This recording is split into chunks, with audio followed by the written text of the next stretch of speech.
Va menga qara. Namuncha imillaysanlar. Katta xo'jayinga tez imillamasa harakatingni qil. Va menga qara. Senlar nima qilyapsizlar? Tezroq ishlanglar. Boshingni kasga qani. Va kranchoka. Balandroq ko'taring. Ishlar qalay ketyapti? Bekzod qani ko'rinmayapti. İşte yaxshi ketyapti. Faqat shu ish boshqaruvchingiz Bekzod 3 kundan beri ishga kelmayapti.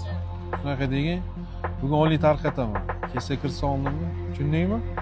Xo'p bo'ladi. Assalomu alaykum, xo'jay. Chaqirtirgan ekansiz. Bolalarni aytishi bo'yicha 3 kun ishga kelmabsan. Mana oyliging. Mana yaxshi ishlaganing uchun qo'shimchasi. Rahmat.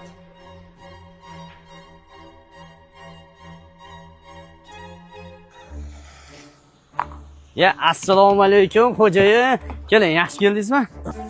Alaykum assalom. Yaxshi ishlayapsizlar? Yangi domimizda sotuv qalay ketyapti? Yaxshi, yuksalishdagi yangi domlarimizdan deyarli hammasi sotilib bo'ldi. 8 dona 3 xonali xonadonlarimiz qoldi. Patkunlik xonadonlarimizning mijozlarimizga naqd puldan tashqari subsidiya va bo'lib to'lashga qilib berayotganimiz juda ma'qul kelyapti. Yaxshi, xo'p. Xo'jayim, ana ish boshqaruvchingiz Bekzod siz komandirovkadangizda bir hafta ishga kelmadi. Undan tashqari otasini ishxonaga olib kelib nimadirlarni ko'rsatib ketdi. Eshitishim bo'yicha safardaligimda haftalamacha kelmabsan. Keyin otangni olib kelib olib ishxonaga nimalarni ko'rsatyapsan? Adam ishxonangni ko'rib keladi dedilar.